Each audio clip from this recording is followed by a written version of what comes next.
গৌরাঙ্গ বলিতে হবে পুলক শরীর। তুমি ভগবানের নাম করবে তো তোমার মনের মধ্যে যেন আনন্দ থাকে। আমরা ভগবানের নাম করতে যাই কখন? যখন আমাদের জীবনে কষ্ট আসে, দুঃখ আসে। দুঃখের সময় ভগবানকে ডেকে লাভ হবে না। দুঃখ এমনই একটা জিনিস, যতদিন এই পৃথিবীতে এই সংসার জীবনে বেঁচে থাকবো, এ আসবে আর যাবে, একে কখনো তাড়াতে পারবো না। তার সময় হলে আসবে, আবার চলেও যাবে, তাই না মা? আবার সুখ, সেও তাই, তার সময় মতো আসবে, চলে যাবে। তাহলে এর জন্য কেঁদে কোনো লাভ নেই। সময় তো দেখতে দেখতে চলে যাচ্ছে, আমাদের সময় তো হাতে বেশি নেই। আমরা নিজেরা জানি না আমরা কতটুকু সময় আর পৃথিবীতে এই মানব দেহ পেয়ে চোখে দেখতে পাবো, কানে শুনতে পারবো বা মুখে বলতে পারবো, আমরা জানি না। এখন আছি, একটু পরে নাও থাকতে পারি। তাহলে যে জন্য আমরা কাঁদছি সেটাই কিন্তু আমাদের কাজ নয়। সংসারের জন্য আমরা সারা দিন ধরে মারামারি, হানাহানি, কাটাকাটি করছি, একে অপরের সঙ্গে দ্বন্দ্ব করছি, ঝগড়া করছি। এই জিনিসটা আমার, ও জিনিসটা আমার, ওটা আমায় দিতে হবে, না হলে দেখে নেব।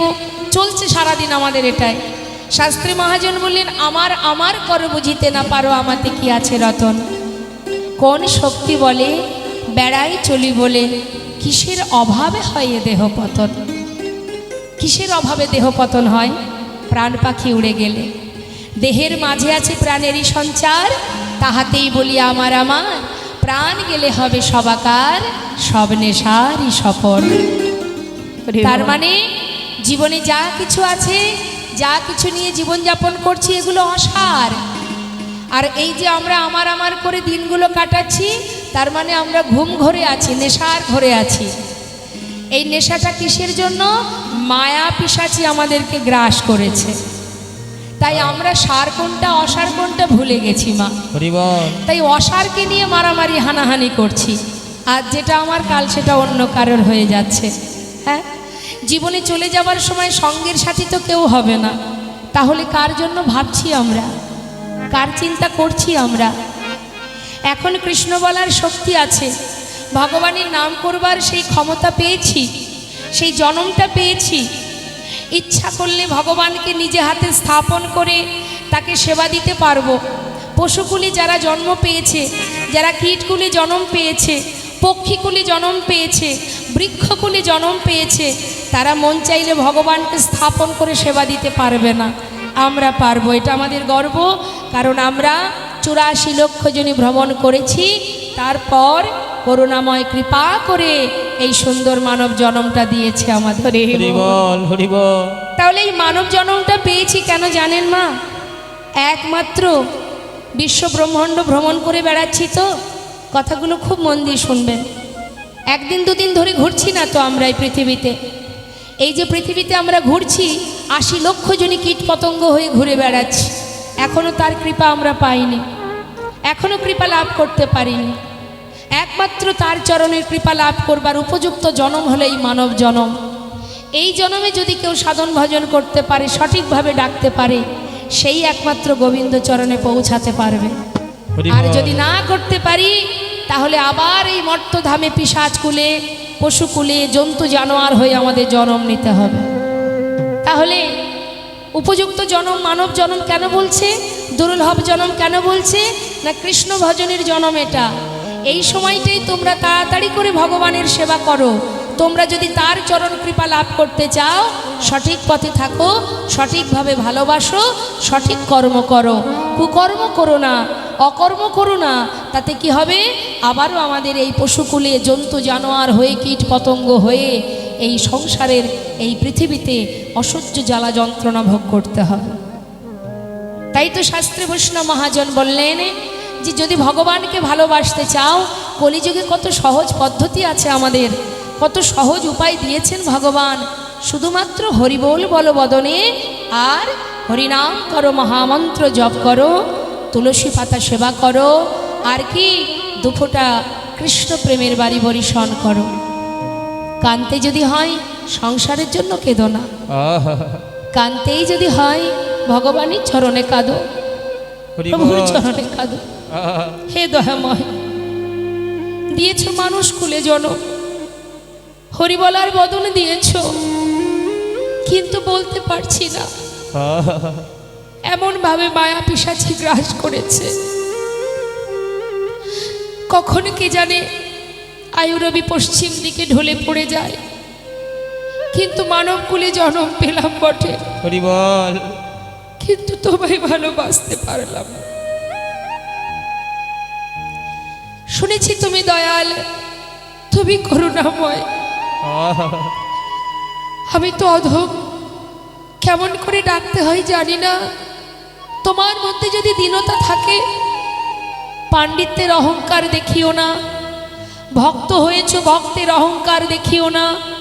ভগবানের সেবা করো বলে অহংকার দেখিও না। দিনে মালা জপ করছো, তার সেবা দিচ্ছ বলে অহংকার করো না। দীনতা রাখো। দীনতা যদি থাকে, দুফোঁটা চোখের জল যদি থাকে, ভগবান বললেন আমি যুগে যুগে সেই ভক্ত চরণের দাস হয়ে পড়ে থাকি।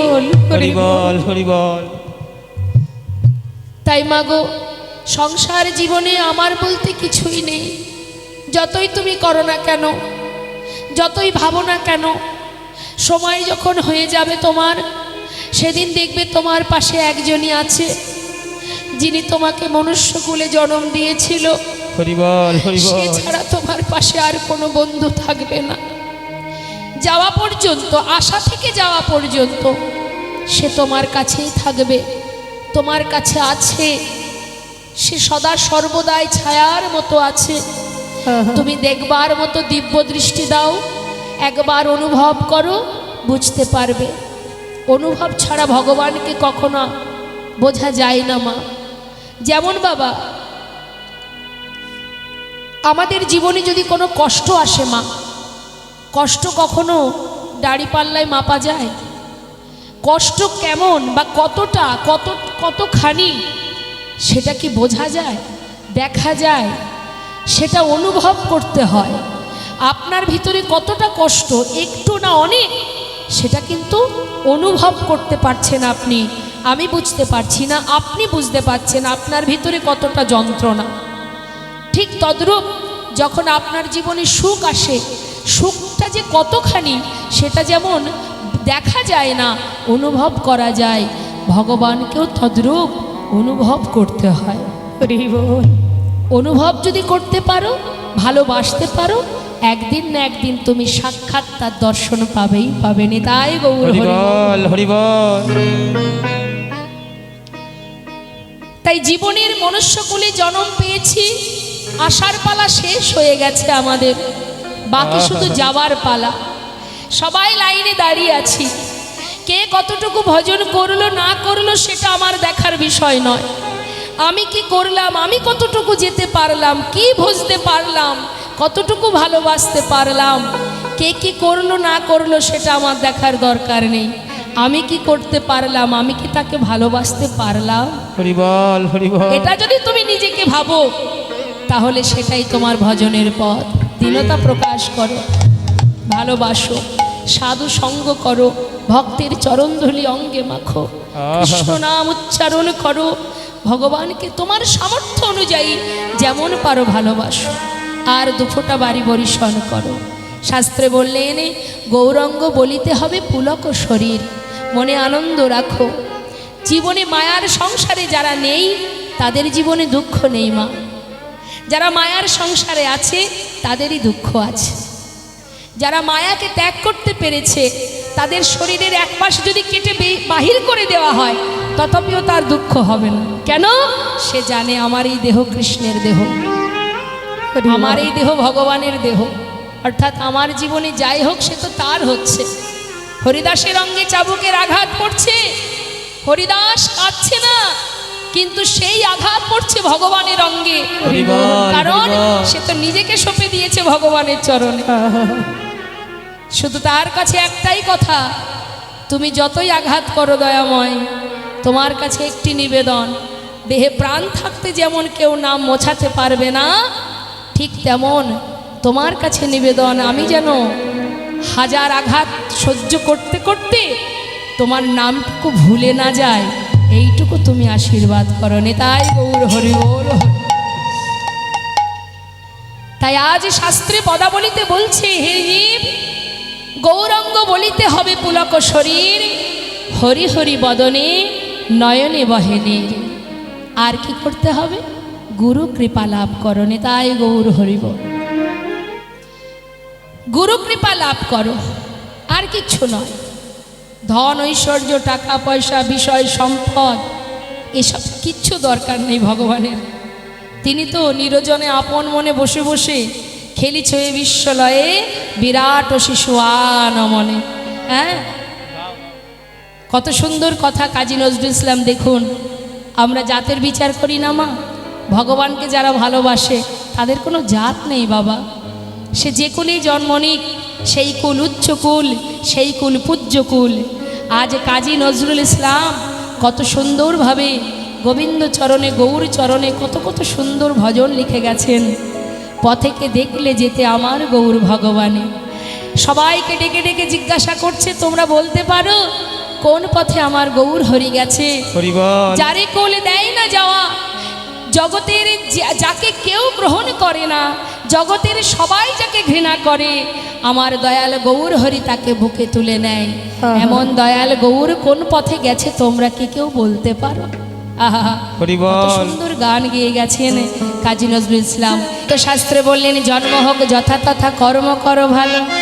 তুমি কর্ম সঠিক করো। ভগবানকে দেখবেন বাবা, তুলসী পাতা মানে তুলসী গাছ যদি কোনো নোংরা জায়গাতেও জন্ম নেয় মা, বলুন দেখি সেই পত্র দিয়ে ভগবানের সেবা হয় কিনা? একটা যদি নোংরা জায়গাতে তুলসী বৃক্ষ হয়, তার পত্র দিয়েও কিন্তু ভগবানের সেবা হয়, ভগবান চরণে নিবেদিত হয়। তাহলে জন্ম তোমার যেখানেই হোক, পচা পাকের মধ্যে জন্মায় পদ্ম, আর বাবুদের বাগানে ফোটে গোলাপ। কোন ফুলটি রাধা গোবিন্দের যুগল চরণে নির্মিত আছে? কোনটি আছে? পদ্ম ফুল। যে ফুল নিজের ক্ষমতায় ফুটে উঠেছিল, নিজের ক্ষমতা দ্বারা ফুটে উঠেছিল। গোলাপকে ফোটাতে গেলে অনেক কিছু তার পিছনে দিতে হয়, সার দাও, জল দাও সময় মতো। কিন্তু পদ্মকে কোনো কিছু করতে হয় না, সে নিজের সাধনায় নিজেই ফুটে ওঠে, আর যার কারণে সেই গোবিন্দ সেবায় লাগে। তাই তুমি যদি ভগবানের সেবায় নিজেকে লাগাতে চাও, কারোর সাহায্য নিয়ে নয়, নিজের ইচ্ছায় এগিয়ে যাও। জীবনে অনেক বাধা আসবে, অনেক সমস্যা আসবে, দুঃখ আসবে, তার অনেক প্রমাণ আছে। যেমন বৃন্দাবনে প্রেমময়ী রাধারানী, শ্রীমতী রাধারানী, যে কিনা সারা জীবন বাদিনীর লাঞ্ছনা গঞ্জনা সহ্য করেছে, তথাপিও জীবকে বুঝিয়ে গেছে বাদিনীর ঘরে থেকেও কৃষ্ণ ভজন করা যায়। তোরা সবাই আমাকে দেখে শিখে নে। নিতাই গৌর হরি বল। কর্ম করো, সংসারের অর্থ উপার্জন করো, ছেলে মেয়ের ভবিষ্যৎ করো, যা তোমার দায় দায়িত্ব আছে পালন করো, কিন্তু তোমার এই মনটা দিয়ে দাও গোবিন্দ চরণে। নিতাই গৌর হরি বল, হরি বল, হরি বল। তাই আজ বলছি, গুরুচরণ লাভ করো। গুরু কৃপা যদি তোমার ভাগ্যে থাকে, গুরুর কৃপায় দুফোটা নয়ন বাড়ি বরিশন করো। হা গৌর গৌর বলে ডাকো, কৃষ্ণ কৃষ্ণ বলে ডাকো। একবার কৃষ্ণ নামে যত পাপ হরে, জীবের সাধ্য নেই জীব তত পাপ করে। তাই ভক্তকে দেখে বলছি, ভগবানের চরণে নিজের দুফোটা বাড়ি বরিশন করছে আর বলছে, হারি কবে নিতাই চাঁদে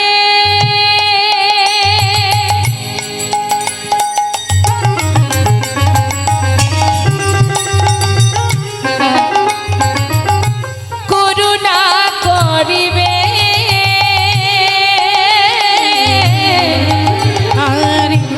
আরে কবে নিতাই চাঁদে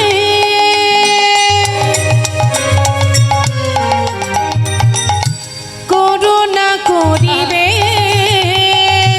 সংসার বাসনা আমার কবে তুচ্ছ হবে।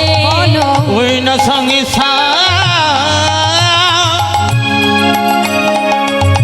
বাসনা আমার কবি তুচ্ছ হবে। বিষয় ছাড়িয়া কবে শুদ্ধ হবে মন, বিষয় ছাড়িয়া কবে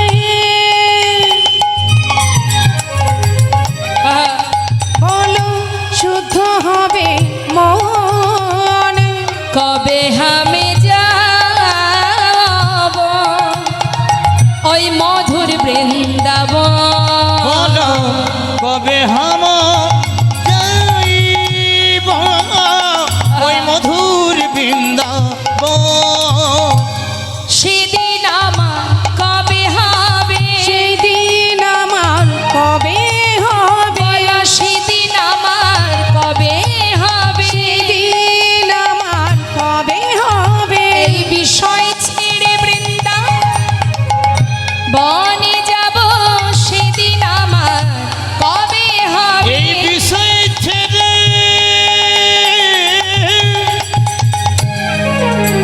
বৃন্দাবনে যাব, সেদিন আমার কবে বা হবে, আহা, কবে হাম হেরিব মধুর বৃন্দাবন। বলো বলো কবে হাম আমি যাব মধুর বৃন্দাবনে।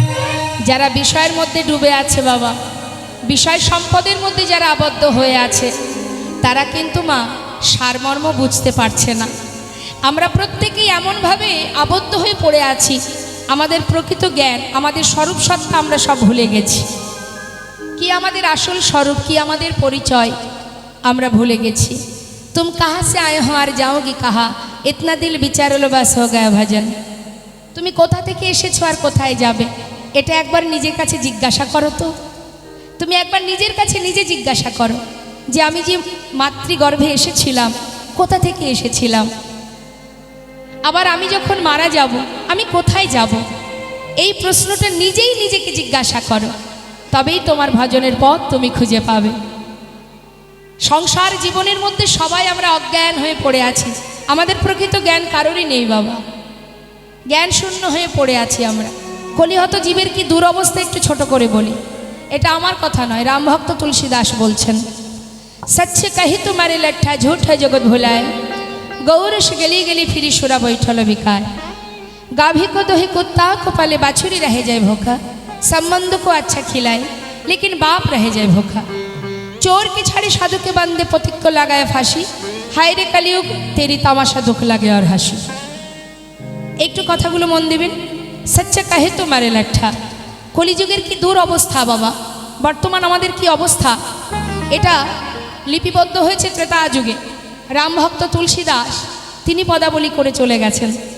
তিনি বলেছেন কলিহত জীবের কেমন অবস্থা হবে জানো, যদি কেউ সত্য কথা বলে, সৎ পথে চলে, হরিবোল হরিবোল, সৎ পথে চললে, সত্য কথা বললে, কাউকে বিশ্বাস করলে আপনারই ক্ষতি হবে।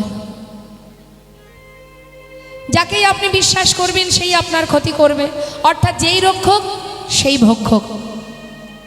জগতে আপনি কাউকে বিশ্বাস করে কোনো কিছু রেখে দেবেন, বর্তমানে কাউকে বিশ্বাস করে তার কাছে কিছু রাখবেন, দুদিন পরে দেখবেন সে বলবে যে আমার কাছে কিছু ছিল না, অর্থাৎ যেই রক্ষক সেই ভক্ষক কলিযুগে। এটা ঘটবে, কলিহত জীবের এমন অবস্থা হবে। ঝুঠা জগৎ ভুলায়, পৃথিবীটাকে ছেয়ে রেখেছে মিথ্যা, এই জগৎটাকে ছেয়ে রেখেছে অত্যাচার, দুরাচার, পাপাচার, ব্যভিচার। গোরস মানে গরুর দুধ, যেখানে দেখবেন গোয়ালারা জীবের দ্বারে দ্বারে গিয়ে দুধ বিক্রি করে, প্রত্যেকটি জীবের ঘরে ঘরে দুধ পৌঁছে দেয়, দরজার গোড়ায় গিয়ে চিৎকার করে করে দুধ বিক্রয় করে। সেই গোয়ালার কাছ থেকে জগতের সমস্ত জীব কিন্তু দুধ কিনে খায় না।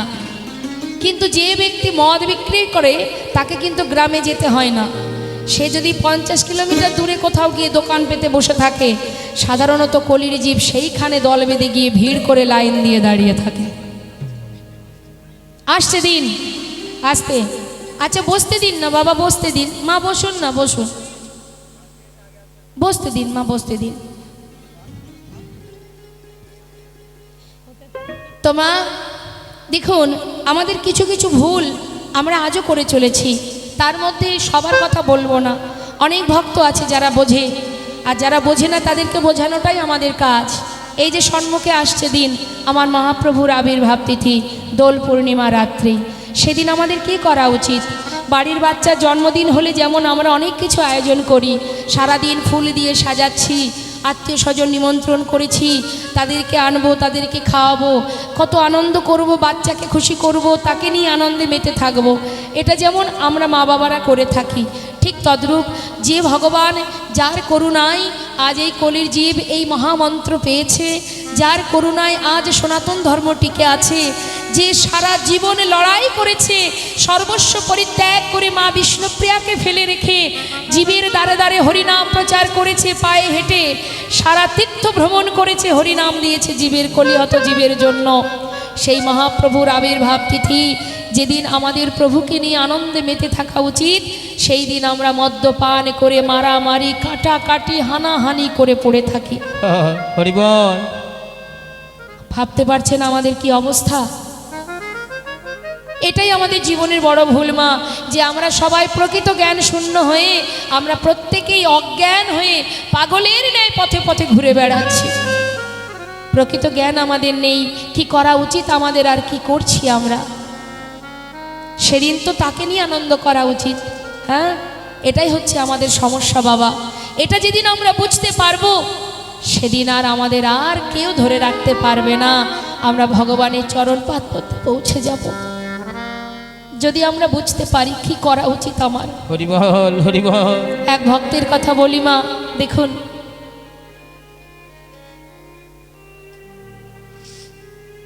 সর্বস্ব, জীবনের সর্বস্ব চলে গেছে, তথাপিও প্রভুকে কত ভালোবাসে দেখুন। সে হচ্ছে নবদ্বীপের এক ভক্ত, যিনি ছিলেন দেবর্ষী নারদ, কলিযুগে হচ্ছে শ্রীবাস পণ্ডিত, যার ঘরে মহাপ্রভু প্রতিদিন হরিনাম করেন ভক্তদের নিয়ে। হঠাৎ একদিন তার একমাত্র সন্তান মারা যায়। তার স্ত্রী মালিনী প্রতিদিন রান্না করে, কেন না ঘরে মহাপ্রভু স্বয়ং তিনি তার ভক্তদের নিয়ে হরিনাম করে, তো তাদের সেবা দেবেন বলে প্রতিদিন তিনি রান্না করেন। কিন্তু ভগবানের কি লীলামা, তার একমাত্র সন্তান মারা যায়। সন্তান মারা গেছে বলে কাঁদছে। এমন সময় পাশের ঘরে শ্রীবাস পণ্ডিতের কানে চলে গেল যে তার স্ত্রী কাঁদছে। ছুটতে ছুটতে পাশের ঘরে এসে তার স্ত্রীকে বলছে, দেখছে তার কোলে সন্তান শুয়ে আছে। জিজ্ঞাসা করছে, মালিনী তুমি কাঁদছো কেন, কি হয়েছে তোমার? মালিনী চোখের জলে বুক ভাসিয়ে কাঁদছে আর বলছে, স্বামী, যে ঘরে স্বয়ং মহাপ্রভু বিরাজমান, আজ আমার ঘরে আমার একমাত্র সন্তান মারা গেল। তুমি বলো স্বামী, কেন আমার এমন বিপদ হলো, কেন আমার সংসারে এমন অকল্যাণ হলো? সঙ্গে সঙ্গে শ্রীবাস পণ্ডিত বলে উঠলেন, মালিনী, সংসার জীবনে দুঃখ যন্ত্রণা আসবেই। যে সন্তান আমাদের একমাত্র পুত্র আমাদের ছেড়ে চলে গেছে, কারোর আয়ুকে ধরে রাখা আমাদের তো ক্ষমতা নেই। আমার সন্তান মারা গেছে, সেটা বড় কষ্ট, কিন্তু বিশ্বাস করো তাকে বাঁচিয়ে রাখার ক্ষমতা কি তোমার আমার আছে? তার যতটুকু সময় ছিল তাই সেটুকু সময় সে ছিল। এর জন্য তুমি চিৎকার করে কেঁদো না। কেন জানো, সব থেকে বড় বিষয় স্বয়ং মহাপ্রভু আমারই ঘরে হরিনাম করছে। হরি বল, হরি বল। তোমার কান্না যদি একবার তার কানে ঢুকে যায়, প্রবেশ করে, সে হয়তো তার হরিনামে বাধা ঘটবে, হরিনাম বন্ধ করবে। আমি চাই না প্রভুর হরিনামের বিঘ্ন ঘটুক। স্বামী, একমাত্র সন্তান মারা গেছে আর তুমি এমন করে আমাকে কাঁদতে নিষেধ করছো। মালিনী, আমি তোমায় নিষেধ করছি, তুমি কেঁদো না। দেখো মালিনী, সন্তান চলে গেছে বলে চিৎকার করে কেঁদো না। আমি স্বয়ং প্রভুকে বলেছিলাম, দয়াময়, পথে পথে হরিনাম করলে তোমার হরিনামের বিঘ্ন ঘটে, সবাই তোমায় বাধা দেয়। নাম যদি করতেই চাও তুমি আমার ঘরে হরিনাম করো। হরি বল, হরি বল। সেই প্রভু আমার ঘরে হরিনাম করছে। তুমি যদি এমন করে কাঁদো, যদি প্রভুর কানেই কান্না পৌঁছায়, তার যে হরিনামের বিঘ্ন ঘটবে। মালিনী, হাত জোর করে মিনতি করি, কাঁদতেই যদি হয় তুমি ঘরের কোণে বসে কাঁদো, কিন্তু যেন তোমার কান্না প্রভুর কানে না পৌঁছায়, না হলে কিন্তু আমি নিজেকে গঙ্গার জলে প্রাণ ত্যাগ করে দেব। স্বামীর কথা উপেক্ষা করতে না পেরে ঘরের কোণে বসে বসে তার স্ত্রী কাঁদছে। সন্তান মারা গেছে তো কোলের মধ্যে মৃত সন্তানকে নিয়ে কাঁদছে। কি লীলা দেখুন মা ভগবানের।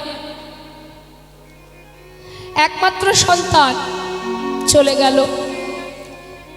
এদিকে শ্রীবাস পণ্ডিত পাশের ঘরে এসে দেখছে মহাপ্রভু হরিনাম করছেন, তাই তিনি কোনো কথা না বলে গৌরহরির সাথে হরিনামে তিনিও ডুবে আছেন।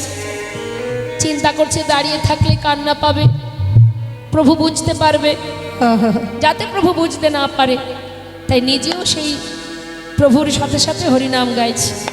হরে কৃষ্ণ হরে কৃষ্ণ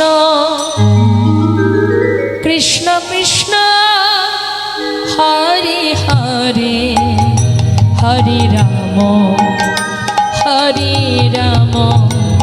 রাম রাম হরে হরে হরে কৃষ্ণ কৃষ্ণ কৃষ্ণ হরে হরে হরে রাম রাম রাম হরে হরে হরে কৃষ্ণ কৃষ্ণ কৃষ্ণ হরে হরে হরে রাম হরে রাম রাম রাম হরে হরে হরে কৃষ্ণ কৃষ্ণ কৃষ্ণ হরে হরে হরে রাম রাম রাম হরে হরে হরে কৃষ্ণ কৃষ্ণ কৃষ্ণ কৃষ্ণ হরে হরে হরে রাম রাম রাম হরে হরে হরে কৃষ্ণ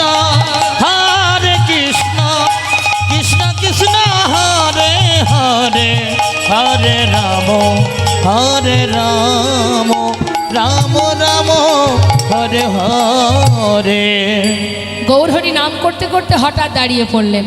শ্রীবাস, বলো দয়াময়, তোমার ঘরে হরিনাম করছি বটে, কিন্তু আজ আমি আনন্দ পাচ্ছি না কেন? তিনি তো সবই জানেন মা, না জানার ভান করে দাঁড়িয়ে আছে। বলো না শ্রীবাস, কেন আমি আনন্দ পাচ্ছি না তোমার ঘরে হরিনাম করে? শ্রীবাস পণ্ডিত বলছে, গৌরহরি, কেন তুমি আনন্দ পাচ্ছ না? কি হয়েছে তোমার? জানি না শ্রীবাস, আজ কেন জানি না আমি হরিনাম করে সুখ পাচ্ছি না। হরি বল। আচ্ছা, একটা কথা জিজ্ঞাসা করব। তোমার ঘরে প্রতিদিন আনন্দ করি, হরিনাম করি, আজ আমি তোমার ঘরে আনন্দ পাচ্ছি না, তোমার ঘরে কি কোনো অমঙ্গল হয়েছে? আহা, যেই না বলা, শ্রীবাস পণ্ডিত চিৎকার করে বলে উঠলেন, যার ঘরে মঙ্গলময় হরি ভক্তগণকে সঙ্গে লয়ে হরি নাম করে, তার ঘরে কি অমঙ্গল হতে পারে? তার ঘরে কি অমঙ্গল হতে পারে? হরি বল, হরি বল। তুমি যেখানে স্বয়ং আমার ঘরে দাঁড়িয়ে আছো, সে ঘরে কি করে অমঙ্গল হবে বলো প্রভু? হরি বল। কোনো অমঙ্গল হয়নি। পাশে এক ভক্ত বলে উঠলেন, ও গৌরহরি, জানো প্রভু, শ্রীবাসের একমাত্র পুত্র একটু আগে মারা গেছে। শ্রীবাস, তোমার পুত্র মারা গেছে? হরি বল। গৌরহরি, আমার পুত্র, সে তো তুমি দিয়েছিলে, আমার কি করে হতে পারে? সে তো তোমার, তুমি দিয়েছিলে, তুমি নিয়েছো। হরি বল। শুধু আমার কাছে একটাই পাওয়া, একটাই আশা, হরি বল। হে দয়াময়, এ জগতে তুমি ছাড়া হরি বল, হরি বল। আমার আর কেহ নাই। এ জগতে তুমি ছাড়া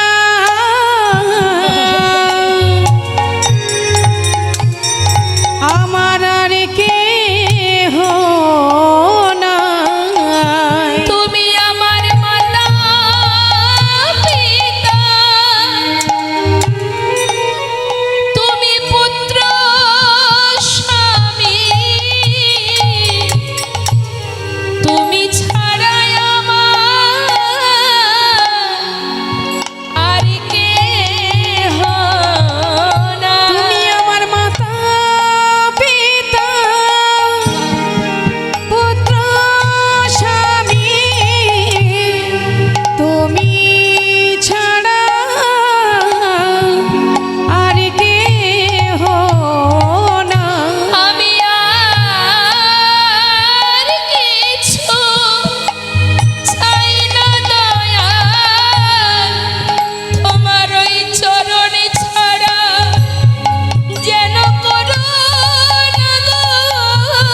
আমি আর তো কিছু চাই না দয়া তোমার চরণ ছাড়া করো না গো। এ জগতে তুমি ছাড়া আর কেহ না। তোমার ওই চরণে গ্রহণ করো। তুমি আমার মাতা, পিতা, পুত্র, স্বামী। ওহে আমার দয়াল হরি, চরণ ছাড়া কোনো না গো। ওহে আমার দয়াল হরি, চরণ ছাড়া কোনো না গো। মাতা পিতা পুত্র স্বামী, আমার চরণ ছাড়া কোনো না গো। এ জগতে তুমি ছাড়া আর কেহ নাই। জগজ্জীবকে শিক্ষা দেবার জন্য মহাপ্রভু তাড়াতাড়ি করে পাশের ঘরে গিয়ে মালিনীর কোলের সন্তানকে পুনরায় ক্ষণিকের জন্য কিঞ্চিত সময়ের জন্য প্রাণ দিলেন, দিয়ে বললেন, হ্যাঁ রে খোকা, এই বালক, মা বাবাকে ছেড়ে এত তাড়াতাড়ি কেন যাচ্ছিস রে? তখনই সঙ্গে সঙ্গে সেই বালক উত্তর দিল, কে কার মাতা, কে কার পিতা? হরিবল। তুমি মাতা, তুমি পিতা, তুমি ভাই, তুমি বন্ধু। এইটুকু বলা মাত্রই সে আবার প্রাণ ত্যাগ করলো। তাহলে মা, সন্তান যেমন কথাটা বলল, একই কথা কিন্তু তার পিতাও বলল, তুমি মাতা, তুমি সব, তুমি পিতা, তুমি সর্বেশ্বর। তাহলে সংসার জীবনটা মা আমাদের একটা বিচিত্র নাটকের মঞ্চ। আমরা প্রত্যেকে অভিনয় করে যাচ্ছি, যার যেখানে যে সময় যে রোল করার কথা করে যাচ্ছি আমরা। এটা অভিনয় মঞ্চে আমরা প্রত্যেকেই অভিনয় করছি, রোল করে যাচ্ছি। কখনো মায়ের রোল করছি, কখনো স্ত্রীর রোল করছি, কখনো বা কন্যার রোল করে যাচ্ছি, এরপরে ঠাকুমার রোল করব। রোল করতে করতে অভিনয় মঞ্চে অভিনয় যেদিন শেষ হয়ে যাবে, তখন যেখান থেকে আসা সেখানেই ফিরে যাওয়া। হরি বল, তাই হরি বলবো, বল। হরি বল, হরি বল। তাহলে আপন ঘর কোথায়? এটা তো অভিনয় মঞ্চ। তাহলে আপন ঘর কোথায়, আপন জন কোথায়? যেখান থেকে এসেছি গোলক ধাম গোবিন্দ চরণ পাদপদ্ম, সেটাই আমার স্থান, সেটাই আমার ঠিকানা। হ্যাঁ, তাই বলছি সেই দিন সেই চৈতন্য আমার কবে হবে, যেদিন গুরু কৃপা লাভ করে আমি নিজেকে জানতে পারবো। সেই কৃপা, সেই দিন, সেই গোলক ধামে গোবিন্দ চরণ পাদপদ্মে আমি কবে পৌঁছাতে পারবো। তাই আসুন, এত সময় আমরা গৌর কথার মধ্যে ছিলাম, লীলা কথায় আমরা প্রবেশ করব। মহাজন পদাবলিতে বললেন, রূপ রঘুনাথ পদে করো তহিয়া, সেবার অভিলাষ মাগে ঠাকুর নরোত্তম দাস। শিবের বিলাস মাগে ঠাকুর নরোত্তম দাস। ঠাকুর নরোত্তম দাসের পদাবলী, কত মহিমা মাতার, কত মাহাত্ম্য তার। হ্যাঁ, তা চলুন এবার আমরা চলে যাব শ্রীধাম বৃন্দাবনে। বৃন্দাবনের রাজা কে মা? রাধে রাধে। মধুময় শ্রীধাম বৃন্দাবন আস্বাদন করব আমরা পরম ভক্তের কথা, আবার পরম সখার কথা। কৃষ্ণ সুদামা, যে কিনা ছিল বড় একজন ভক্ত, আবার একজন সখাও বটে।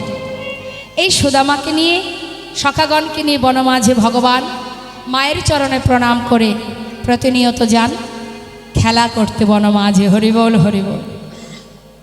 লীলা কথা এই জন্যই শুনতে হয় বাবা। লীলা কথা শুনলে আর যা হোক তা হোক, আপনার ছোট ছোট ছেলে মেয়ে যারা আছে তাদেরকে হরিবাসরে নিয়ে আসবেন। কেন? এখান থেকে আমাদের একটা শিক্ষা, ছেলেমেয়েরা ভবিষ্যতে চাকরি করবে না কি হবে, ব্যারিস্টার হবে না ইঞ্জিনিয়ার হবে, সেটা পরের কথা। ভগবত কথা শ্রবণ করালে সন্তান অন্ততপক্ষে সমাজে চলতে গেলে গুরুজনকে সম্মান করা, গুরুজনকে শ্রদ্ধা ভক্তি করা, এবং সে মানুষের মতো মানুষ হবে, অমানুষ অন্তত হবে না। হ্যাঁ, এই যে ভগবান প্রতিদিন মায়ের চরণে প্রণাম করে গোষ্ঠে যান, এখনকার ছেলে মেয়েরা কোথাও বেরোনোর সময় মা বাবার চরণে প্রণাম করে? নাকি মা বাবার কথা শুনে ছেলে মেয়েরা চলে? বরং দেখা যায় ছেলে মেয়ের কথায় মা বাবাকে ওঠা বসা করতে হয়। গুরুর কথা শিষ্য শোনে না শিষ্যের কথায় গুরুকে চলতে হয়? স্বামীর কথা স্ত্রী শোনে না স্ত্রীর কথা স্বামী শোনে? হরি বল। সবই উল্টো গতি বাবা। যখন যেরাম তখন সেরাম নয়, এটা আমরা করেছি তাই হয়েছে। এটাই কলির দুরবস্থা, সবই উল্টো ধারা। হরি বল হরি বল। তা এখন মা বাবার চরণে প্রণাম করে প্রভু আমার গোবিন্দ কৃষ্ণচন্দ্র তিনি গোষ্ঠ মাঝে গেছে, গিয়ে খেলা করছে। কিন্তু বাবা আজ তার মনে একটা নূতন খেলা জেগেছে। খেলাটা কেন জেগেছে জানেন? তার মনের বাসনা যে জগতের সমস্ত জীব আমাকে ভালোবাসে, হরি বল। এরা আমাকে ভালোবেসে কি সুখ পায়নি, তাই গৌর হরি বল। আজ যে আপনারা এখানে বসে আছেন, আপনারা সবাই যার কথা শ্রবণ করছেন, আস্তে কথা নয়, তাকে চোখে দেখেছেন কখনো? সাক্ষাৎ দর্শন হয়নি, তাই তো? কিন্তু মা, তথাপিও কেন আপনারা বসে আছেন এখানে? যাকে চোখে দেখেননি, সাক্ষাৎ দর্শন করেননি, তাকে কেন তার কথা শোনার জন্য এখানে বসে আছেন? আমাদের সাধারণ জীব কোনো কিছু না দেখে বিশ্বাস করে মা। তাহলে কতটা ভালোবাসলে চোখে না দেখেও তাকে বিশ্বাস করা যায়? কতটা ভালোবাসলে তাকে না দেখেও তার কথা শোনার জন্য আপনারা পাগলের ন্যায় বসে আছেন? এটাই হচ্ছে প্রকৃত ভালোবাসা। তুমি আছো আমি জানি, তুমি সর্বত্রে আছো, সব জায়গায় আছো, এটা আমি অনুভব করতে পারি প্রভু। হরি বল। তুমি আছো তাই আমি আছি। এই যে বিশ্বাস, এই বিশ্বাস নিয়েই কিন্তু আমরা সবাই তার কথা শুনছি। ভগবানের এটাই চিন্তা যে ওরা আমাকে এত কেন ভালোবাসে, কেন ওরা আমার জন্য পাগলের ন্যায় কৃষ্ণ কৃষ্ণ বলে কাঁদে, হরি বল। কেন আমার কথা শোনার জন্য সবাই ঘন্টার পর ঘন্টা অধীর আগ্রহ নিয়ে বসে থাকে, আমার কথা শুনে চোখের জলে বুক ভাসিয়ে কাঁদে। কত কত জীব যারা যুগ যুগ ধরে সাধনা করছে, যোগী মনি ঋষি, যারা আমার চরণ পাওয়ার জন্য বসে আছে, কিন্তু কেন এরা আমাকে ভালোবেসে কি সুখ পায়, কি আনন্দ পায়? এই ভালোবাসার মধ্যে কতটা আনন্দ আছে আমি তো বুঝতে পারছি না। মহাজন বললেন, তুমি কি করে বুঝবে? তুমি বুঝবে কি করে? তুমি বুঝবে না, কারণ তুমি তো ভগবান। যারা ভগবানকে ভালোবাসে তারা জানে ভালোবাসার মধ্যে কি আনন্দ। তুমি তো বুঝতে পারবে না। তুমি যদি বুঝতে চাও ভক্তের হৃদয়ে যে ভক্তি সন্দেশ, সেটা যদি পেতে হয়, তাহলে তোমাকে মালিক হয়ে থাকলে হবে না, তোমাকে কারিগর হতে হবে। নিতাই গৌর হরি বল। কারিগর হও, কারিগর হয়ে সন্দেশ তৈরি করো। মিষ্টির দোকানের মালিক যে, সে কিন্তু বাবা জানে না যে ছানা চিনি মিশিয়ে কয় পাক দিলে সন্দেশ রসগোল্লা তৈরি হয়। ওমা কে জানে? যারা বানায়, তৈরি করে, তাই না? এখন মালিক যদি ভাবে রসগোল্লা সন্দেশ কী করে তৈরি করতে হয় বা বানাতে কেমন করে হয় আমি দেখতে চাই, তাহলে মালিকই কি মালিকের ওই আসনে বসে থাকলে হবে? তাকে কি করতে হবে? কারিগরের আসন গ্রহণ করতে হবে। নিজেকে যদি কারিগর করতে পারো, তবেই তুমি সন্দেশ বানাতে পারবে, ভক্তিরূপ সন্দেশ। আর সন্দেশ যদি বানাতে পারো, তবেই বুঝবে ভক্তির রূপ সন্দেশটি কেমন সুস্বাদু। নিতাই গৌর হরি বল। তাই প্রভু আমার মনে মনে স্থির করলেন যে আজ আমি চরণ সেবা করে দেখব, ভক্তরা আমার চরণ সেবা করে কি সুখ পায়, সেই সুখ আমি লাভ করতে চাই। তাই ভক্তের চরণ সেবা করার জন্য তিনি অপূর্ব একটা খেলা খেলতে শুরু করলেন। এই ভক্তদের ডাকছে, সখা আজ একটা খেলা খেলবো। আজকের খেলা হচ্ছে পাতা পাতা খেলা। হ্যাঁ, কখনো খেলিনি।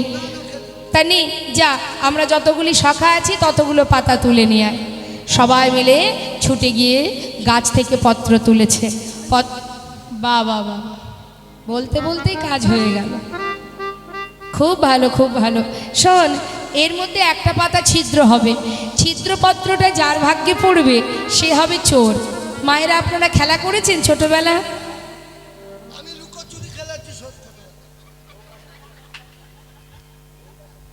আর কি খেলা করতেন? পাতা পাতা খেলা করেছেন কখনো? বউ বসন্তী। দেখুন ভগবানও খেলছেন, কি সুন্দর খেলা করছেন লীলার ছলে। হ্যাঁ তানে এর মধ্যে একটা পাতা ছিদ্র করেছি, এই পত্রটা যার ভাগ্যে পড়বে সে হবে এই দলের মধ্যে চোর। যে চোর হবে একে একে সবাইকে কাঁধে করে নিয়ে বংশীবট থেকে কেশিঘাটে নিয়ে যাবি, আবার কাঁধে করে নিয়ে আসবি। বেশ খুব মজার খেলা। তা নে খেলা।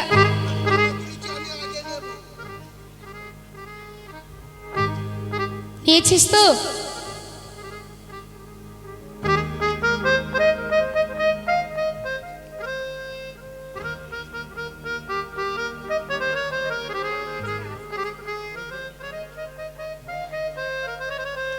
এ সখা, আমার পাতা ভালো পড়েছে দেখ। এই দেখি, এই তোরটা দেখা। দেখবেন তো মা, ভালো করে দেখবেন তো। আরে আমার ভালো ভালো ভালো। এই তোরটা দেখা। আমার কচি পাতা পড়েছে। কচি পাতা ভালো ভালো। তোমার বোর্ডটা দেখাতে বলো। এই তো আমাদের গোটা পাতাটাই ভালো। কই দেখি তোলো, ভালো পড়েছে তো? এই এই দেখি দেখি দেখি তোরটা দেখা।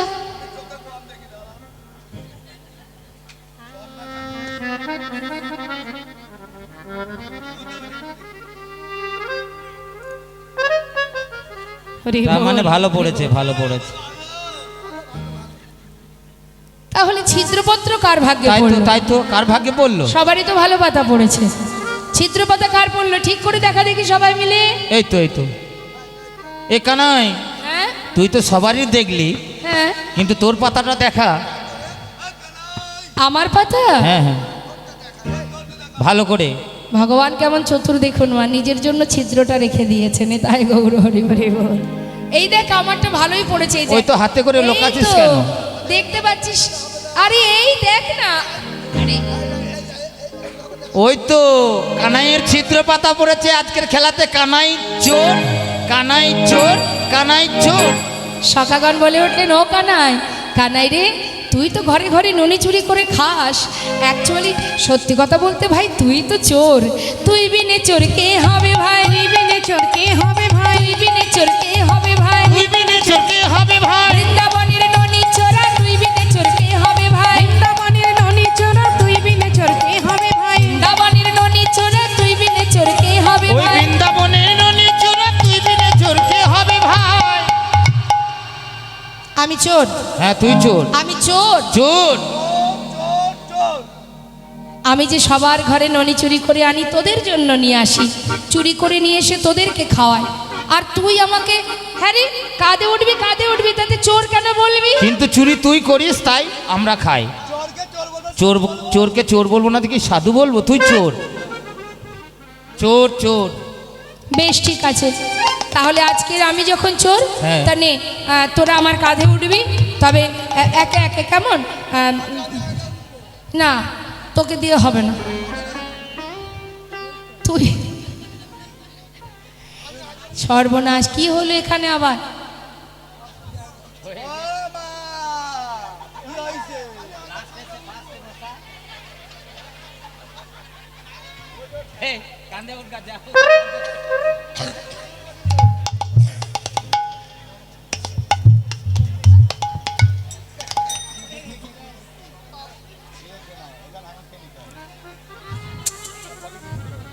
আচ্ছা, একটু একটু সাইড দিন মা, এখানে অনেক জায়গা আছে, একটু বসে যাবে। সাইড দিন, সাইড দিন। আর পা লম্বা করার জন্য জায়গা রাখতে হবে না, বসার জায়গা দিন। তাই এবার কে বলছে? গোবিন্দ বলছে, হ্যাঁ রে সুদামা, আয় ভাই, তুই এসে আগে আমার কাঁধে ওঠ। হরি বল। একটু বসুন, বসুন। এত এত কথা বললে লীলা শোনা, লীলা করাটাই অসুবিধা। ওমা বসুন না, বসুন না। ব্যাস ব্যাস, ঠিক আছে, বসুন বসুন। আমার দিকে, আমার দিকে, আমি এই দিকে আছি, আমি এই দিকে, এই যে ওই দিকে কিছু না, আমার দিকে তাকান। তো এবার সুদামাকে কাঁধে নিয়েছে ভগবান। এখন সুদামা যেই না কাঁধে উঠেছে মা, সামনে একটা চরণ, পিছনে একটা চরণ। হরি বল, হরি এবার বল। গোবিন্দের ইচ্ছা কি, যুগল চরণ সেবা দেবে, কিন্তু একটা চরণ পিছনে কাঁধে করে নিয়ে যখন যাচ্ছে, তখন গোবিন্দ ছুটছে তো, ছুটছে। এমন সময় সুদামা বলছে, কানাই, এই কানাই, একটু ধীরে ধীরে চল না ভাই, এত দ্রুত গেলে আমি তো পড়ে যাবো রে ভাই। মহাজন লীলার পাশে দাঁড়িয়ে বলেছে, সুদামা রে, হরি বল, হরি বল। তুমি তো জানো না তুমি কার কাঁধে উঠেছো। রাখে হরি মারে কে, আর মারে হরি রাখে কে। হরি বল। এ জগতে কেউ যদি হরিকে ভালোবাসে, যদি হরিকে ধরে, তার পড়ে গেলেও পড়ার ভয় থাকে। কিন্তু হরি যদি কাউকে ধরে, তার কি আর পড়ার ভয় থাকে। তুমি জানো না সুদামা তুমি কেমন ভক্ত, তুমি কার কাঁধে উঠে বসে আছো।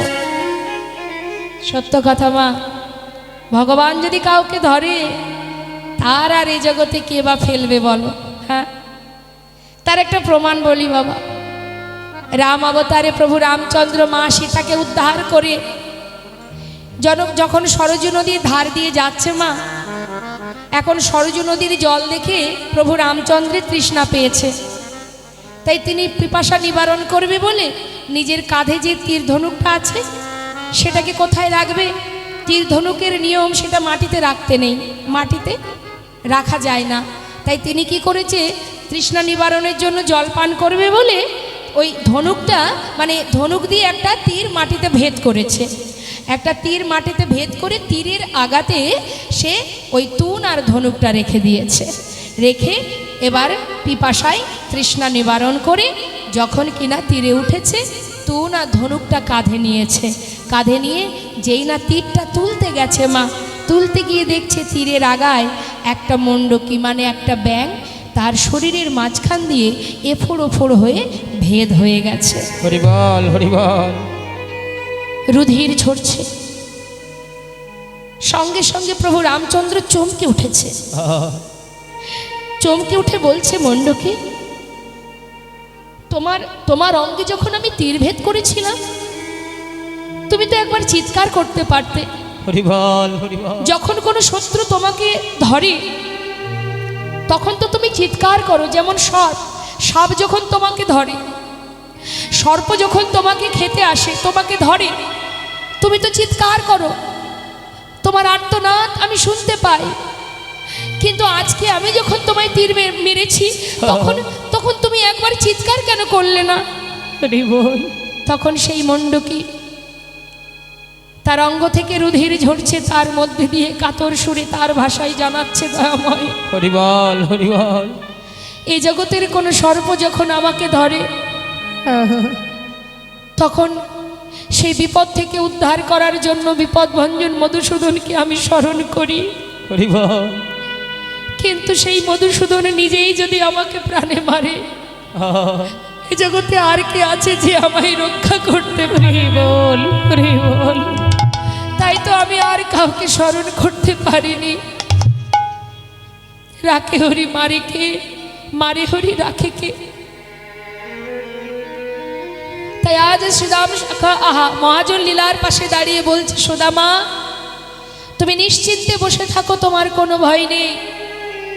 কিন্তু গোবিন্দ সুযোগ পেয়েছে বলে তাড়াতাড়ি করে চতুরতা করে বলছে, ভাই, এই সুদামা, এক কাজ কর বন্ধু, তোর পিছনে চরণটা সামনে দে, আমি তো চরণ দুটো বুকের মধ্যে চেপে ধরে যদি দৌড়াই, আর তুই পড়বি না।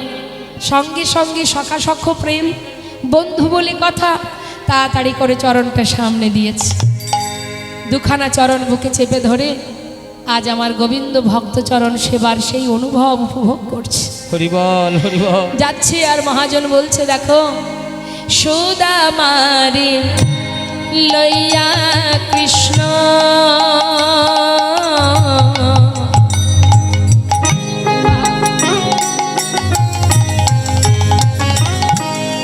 করিলা গমন,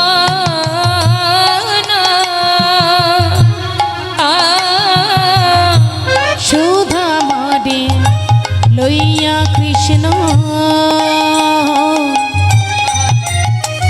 আজি করিল গমন, পক্ষয় আমরা বৃক্ষ তালে আসিয়া দাঁড়ালো। দেখো পকয়ব বিক্ষতনে আসিয়া দাঁড়ালো আজি মন্দ মন্দ সেবা করে, আজি মন্দ মন্দ সেবা করে, ভক্তের যুগল চরণ হৃদয়ে ধরে মন্দ মন্দ সেবা করে। ভক্তের যুগল চারা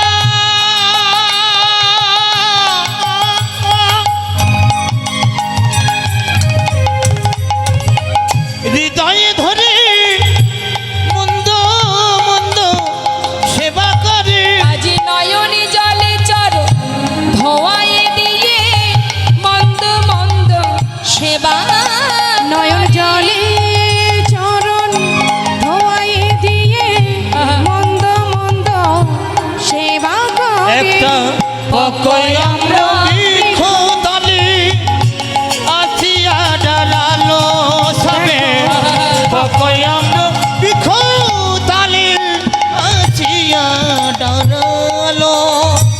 একটা পাকা আম গাছের তলায় দাঁড়িয়েছে, দাঁড়িয়ে সুদামা বলছে, কানাই দাঁড়িয়েছিস যখন ঠিক করেছিস ভাই, একটু দাঁড়া, দেখ দেখ কত সুন্দর পাকা পাকা আম ঝুলছে, একটা আম পারবো, তুই আমি দুইজনে খাবো, তারপরে আবার খেলা করতে যাব। এবার যেই না এই কথা বলা, সঙ্গে সঙ্গে একটা গাছ থেকে পাকা আম ছিঁড়েছে, পাকা আম ছিঁড়েছে, এদিকে পায়ের উপরে নিজের চরণের উপরে জলের ফোঁটা পড়ছে, তো সুদামা চমকে উঠেছে, কি ব্যাপার আমার পায়ে জল এলো কোথা থেকে? হ্যাঁ এই কানা, কানাই দেখ ভাই আমার পায়ে না জলের ফোঁটা পড়ছে, তুই কি কাঁদছিস? কানাই বলছে, না তো সুদামা। হরি বল, তাহলে হরি আমার বল। পায়ে জল এলো কি করে? আকাশেও তো মেঘ করেনি। গোবিন্দ তো কম চতুর নয় বাবা, তিনি চতুরতা করে বলছে, মনে হয় সুদামা তুই যে গাছ থেকে আম পেড়েছিস, ওই যে গাছের পাতাটা নড়ে উঠেছে, নিশ্চয়ই পাতা থেকে জল পড়েছে তোর পায়ে, নে তাই গৌর হরি বল। সুদামা বলছে, হতেও পারে, তা দে কানাই আমাকে একটু নামিয়ে দে না। যেই না নামিয়ে দিয়েছে মা, নামিয়ে দিয়ে বলছে, দেখ কানাই কত সুন্দর আম, দেখেছিস কত সুন্দর পাকা আম, দেখলে যেন মনে হচ্ছে এটা তোর জন্যই সৃষ্টি হয়েছে বৃন্দাবনে। হ্যাঁ রে ভাই, আজ না আমার একটা মনের আশা তোর কাছে জানাবো। হরি বল। কি আশা তোর? শোন কানাই, এই যে পাকা আমটা পেড়েছি, এই আমটা আজ আগে তোকে তোকে দেওয়ার আগে আমি আগে খাবো। আমি খেয়ে যদি দেখি এটা ভালো, এটা মিষ্টি, তারপর তোকে দেব। কিন্তু হ্যাঁ, তোকে যখন আমি দেব তুই কিন্তু পুরোটা খাবি না, অবশেষে আমার জন্য একটু রেখে দিবি। আরে তুই আগে খাবি কেন? তুই জানিস না ওই যে কংস রাজা, দুষ্টু রাজা, হরি বল, হরি বল। না জানি কোন ফলে বিষ মিশিয়ে রেখেছে।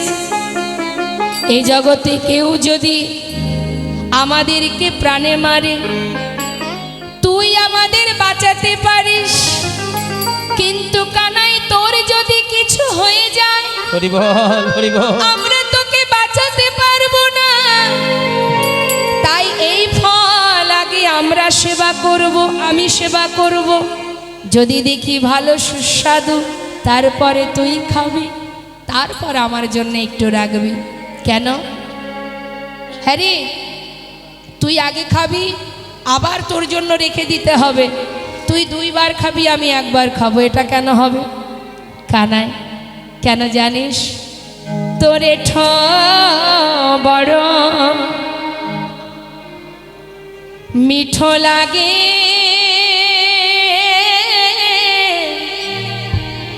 ভাই রে কানা, তোরে বড় মিঠো লাগে, ভাই রে কানাই। তোরে বড় মিঠো লাগে, ভাই রে কানা। দাঁড়া দাঁড়া দাঁড়া, গাছের ফলটা মিষ্টি না আমার এঁঠোটা মিষ্টি? হরি বল, হরি কানাই, বল। গাছের ফল তো মিষ্টি, কিন্তু জানি না যখন তুই সেবা করিস তারপরে যে আরো কত মধুর হয়ে যায়। সত্য কথা মা, দেখুন আমরা ভগবানের জন্য যখন সুন্দর করে ফলটাকে সুন্দরভাবে বানাই, ভগবানের সেবায় যখন লাগে, সেই ভগবানের প্রসাদটা কেমন সুস্বাদু লাগে। ভগবানের নিবেদিত যে কোনো প্রসাদের যে কি স্বাদ, যেটা কখনো বলে বোঝানো যায় না। তাই সুদামা বলছে, কানাই জানি না রে ভাই, ও রাঙা অধর মাঝে কানাই রে,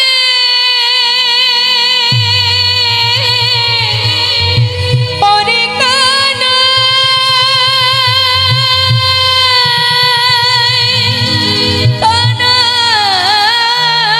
রে, ও রাঙা অধর মাঝে না জানি কি সুধায় আছে, তাই তো খেতে খেতে আমার মুখ হতে তোকে দিতে হবে ভাই। তোরে ঠো বড় মিঠো লাগে ভাই রে কানাই। কানাই বলছে, দেখ সুদামা, মিঠো বড় মিঠো লাগে ভাই রে কানাই। যে ভক্ত ভগবানকে ভালোবাসে না মা, ভগবান সেই ভক্তকে আরও পরীক্ষা করে, পরীক্ষার উপরে পরীক্ষা করে। তুই যখন আমাকে এত ভালোবাসিস, আমার উচ্ছিষ্ট তুই সেবা করতে চাইছিস, তখন গোবিন্দ কি করলেন, চতুরতা করে তাকে আরও পরীক্ষা দিচ্ছে। বলছে, দেখ সুদামা, তুই যদি প্রথমে সেবা করিস, তারপরে আমাকে দিস, আমি কিন্তু তোকে আর দেব না। এমন কথা বলিস না কানাই, আমাকে একটুখানি তোর বদনের প্রসাদ দিবি, বল কেন দেব? শুধু শুধু তোকে কেন দেব? তুই যদি আমায় কিছু দিতে পারিস তবে তোকে দেব, শুধু শুধু দেবি না। কিন্তু এই বনের মাঝে আমি আর কি দেব তোকে, বল? আচ্ছা দেখ, এই দেখ, আমার সারা গায়ে আমার মা বনে আসার সময় আমাকে সাজিয়ে দিয়েছিল, যা কিছু অলংকার আছে আমার কাছে সর্বস্ব তুই নিয়ে নে কানাই, আর তো দেওয়ার কিছু নেই। আমার বলতে যা আছে সব নিয়ে নে, এই উপহার নাও আমি খাইয়া আমাকে দাও। তুমি এই উপহার নাও আমি খাইয়া আমাকে দাও। এ দাস উত্থবের মনে সে যে কিছু পেতে চায়, তোরে ঠো বড় মিঠো লাগে ভাই রে কানাই। তোরে ঠো বড় মিঠো লাগে ভাই রে কানাই। দুজনের মধ্যে প্রসাদ বিনিময় হলো। এইভাবে বনে খেলা খেলতে খেলতে বৃন্দাবনে এত আনন্দ, হঠাৎ শোকের ছায়া নেমে এলো বৃন্দাবনে। মথুরা থেকে কংস মহারাজ তিনি রথ পাঠিয়ে দিলেন কানাই বলায় দুই ভাইকে ধরে আনার জন্য। তাদের প্রাণে মারবে কংস মহারাজ। অক্রূরকে বলে দিলেন, যাও দুই ভাইকে নিয়ে এসো গোকুল থেকে। চলে গেল অক্রূর রথ নিয়ে, বৃন্দাবন থেকে দুই ভাইকে তুলে নিয়ে চলে এলো মা। গোটা বৃন্দাবন কানাই বলায় হারা হয়ে সকলের মধ্যে শোকের ছায়া নেমে এলো। সকলেই কানাই বলায় হারা হয়ে কাঁদে। পথে পথে কানাই কানাই বলে সখারা কাঁদে। ধেনুবৎস আর তৃণ সেবা করতে মাঠে যায় না। মাতা পিতা কানাই শোকে কখনো কাতর হয়ে অচৈতন্য হয়ে পড়ে। এইভাবে দিন যায়। এদিকে সুদামা যে কানাইকে প্রাণের থেকে বেশি ভালোবাসে, সেই সুদামার পিতা মটকমণি, তিনি দেখছেন ছেলে আমার পাগলের ন্যায় পথে পথে ঘুরছে। শুধুমাত্র কানাই কানাই কানাই বলে চিন্তা করছে মোটকমণি এক কাজ করা যাক, যেখানে কানাই আছে সেখানে না হয় আমার ছেলেকে বুঝিয়ে সুঝিয়ে রেখে আসি, না হলে যদি আমার পুত্র একমাত্র সন্তান যদি সে পাগল হয়ে যায়, কানাইয়ের শোকে যদি কখনো মাথা খারাপ হয়ে যায়, দরকার নেই যেখানে কানাই আছে সেখানে রেখে আসব। তাই মোটকমণি তিনি দেরি না করে খুঁজতে শুরু করলেন যে মথুরাই, বৃন্দাবন থেকে মথুরাই গেছে সেখানে কানাই আছে কিনা। মোটকমণি সন্ধান লাগালেন চারিদিকে কোথায় আছে কৃষ্ণ, কিন্তু দেখা গেল কি সে বৃন্দাবনে নাই কৃষ্ণ, মথুরাতে নাই। বৃন্দাবনে নাই কৃষ্ণ, মথুরাতেও নাই। বৃন্দাবনে নাই কৃষ্ণ, মথুরাতে নাই। বৃন্দাবনে নাই কৃষ্ণ, মথুরাতেও নাই। আবার মথুরাতে নাই সে দ্বারকাতেও নাই। মধুরাতে নাই সে দ্বারকায় নাই। কোথায় বা আছে সে, কোথায় বা আছে সে, তবে কোথায় বা আছে সে। কোথায় বা আছে সে, বৃন্দাবনে নাই তবে কোথায় বা আছে সে। বৃন্দাবনে নাই তবে কোথায় বা আছে সে। মথুরাতে নাই কৃষ্ণ দ্বারকায় নাই। মথুরাতেও নাই কৃষ্ণ, দ্বারকাতেও নাই। বৃন্দাবনে নাই, মথুরায় নাই, দ্বারকায় নাই, তবে আছে কোথায়? কোনো জায়গায় যদি নেই তাহলে আছে কোথায়? খুঁজতে খুঁজতে খবর পেল কি না ভগবান কৃষ্ণচন্দ্র মথুরায় কংসকে বধ করবার পর কানাই বলায় দুই ভাই এসে পৌঁছালেন গুরু গৃহে। নিতাই গৌর হরিবোল হরিবোল। শান্তিপুরী মুনির আশ্রমে এসেছেন মা ভগবান কৃষ্ণ, তিনি গুরুকুলে এসেছেন শিক্ষা নেবার জন্য। চিন্তা করুন, আপনি আচরি ধর্ম জীবকে শেখায়, আপনি না আচরিলে জীবকে শেখানো না যায়, নিজে আচরণ করে জীবকে শিক্ষা দিচ্ছে। ওরে জীবরে, আমি যেমন বিশ্ব ব্রহ্মাণ্ডের মালিক হয়ে আমি যেমন গুরু কৃপা লাভ করেছি, তোরাও যদি গোবিন্দ কৃপা পেতে চাস একবার গুরু চরণ আশ্রয় কর। গুরু ছাড়া কখনো গোবিন্দ পাওয়া যাবে না। তাই আজ ভগবান বলাই দাদাকে নিয়ে যখন গুরুকুলে, খবর চলে গেল বৃন্দাবনে। বৃন্দাবনবাসী দেখছে ও কানাই বৃন্দাবনে। মোটকমণি দেরি না করে ছেলেকে নিয়ে চললেন, সুদামাকে নিয়ে যাচ্ছেন গুরুকুলে, সেখানে তার শিক্ষা দেওয়ার জন্য। তো যাচ্ছে, মহাজন বলছে দেখো শিক্ষার উদ্দেশ্যে আজ তাহায়ও চলিল। শিক্ষার উদ্দেশ্যে আজি তাহায়ও চলিল। শিক্ষার উদ্দেশ্যে তাহায়ও চলিল। বহুদিন পর ভাই কানাইকে পাইল। বহুদিন পরে ভাই কানাইকে পাইল। বহুদিন পরে ভাই কানাইকে পাইল। আনন্দ ধরে না, আনন্দ ধরে না, আনন্দ ধরে না, আনন্দ ধরে না। ভাই কানাইকে কাছে পেয়ে আনন্দ ধরে না। ভাই কানাইকে কাছে পেয়ে আনন্দ ধরে ওই না। না ভাই কানাইকে কাছে পেয়ে আনন্দ ধরে না। বহুদিন পরে ভাই কানাইকে পাইল। বহুদিন পরে ভাই কানাইকে পাইল। ভগবান যেমন ভক্ত ছাড়া থাকতে পারে না, ভক্ত তেমন ভগবানকে ছেড়ে থাকতে পারে না। বাবা, ভক্ত যারা প্রকৃত ভগবানকে ভালোবাসে তারা দেখবেন ভগবানের সুখেই সুখী হয়, ভগবানের দুঃখে দুঃখী হয়। জাগতিক দুঃখ তার কাছে দুঃখ নয়। যদি ভগবান যদি কোনো রকমে তার একটু কষ্ট দেয়, ভগবান থেকে দূরে সরে যায়, সেই কষ্ট পায়। তার অনেক প্রমাণ আছে, যেমন গোবিন্দ ঘোষ জীবনে হাজার কষ্ট দুঃখ পেলেও তাতে কোনো দুঃখ নেই। যেদিন মহাপ্রভু তাকে ত্যাগ করেছিল একটা হরিতকি সঞ্চয় করেছিল বলে, সেই দিনই তিনি বড় কষ্ট পেয়েছিলেন। হরিদাস ঠাকুরের অঙ্গে চাবুকের আঘাত পড়েছিল, তাতে কোনো দুঃখ নেই। কিন্তু মহাপ্রভুর চরণতলে এসে বলেছিল, দয়াময় আমার জীবনে একটা দুঃখ আছে। কি দুঃখ দেখুন মা, হরিদাস ঠাকুর জানতেন যে মহাপ্রভু লীলা সম্বরণ করে অপ্রকট হবেন, মানে চলে যাবেন। কিন্তু প্রভু যদি চলে যায়, প্রভুকে ছাড়া আমরা বাঁচব কি করে? আমি তো থাকতে পারবো না। প্রভু চলে গেলে আমরা কি নিয়ে থাকব? তাই এই দুঃখটা প্রভুর কাছে জানিয়েছিলেন, হে প্রভু তোমার কাছে আমার একটা চাওয়া, তুমি চলে গেলে আমি থাকতে পারবো না, তাই তুমি আমাকে আশীর্বাদ করো। যদি তুমি আমায় কিছু দিতেই চাও তবে এই বর দাও, আমি যেন তোমার আগে চলে যেতে পারিনি। তাই গৌর হরিবল হরিবল। এখন বলুন দেখি মা, আমি যদি আপনার চরণ ছুঁয়ে বলি যে মা আপনি আমাকে আশীর্বাদ দিন, আপনার মৃত্যু হওয়ার আগে যেন আমার মৃত্যু হয়, পারবেন দিতে? সম্ভব? প্রভু বিপদে পড়ে গেছে বাবা, কারণ প্রভু তো ভক্তকে ছাড়া থাকতে পারেন না। প্রভু তো নিজে মুখেই বলেছেন, ভক্ত আমার মাতা, ভক্ত আমার পিতা, ভক্ত আমার গুরু। ভক্ত যদি আদর করে খাওয়াই তবে খাই, না দিলে আমি উপবাসে যাই। ভক্তের হাতেই আমার প্রেমের ডুরি, আমার ভক্ত আমাকে যেদিকে ঘোরায় আমি সেই দিকে নিতাই ঘুরি। গৌর হরি বল হরি বল। তাহলে মা, ভক্ত ছাড়া ভগবান বাঁচেন না, ভগবানও ভক্ত ছাড়া থাকেন না।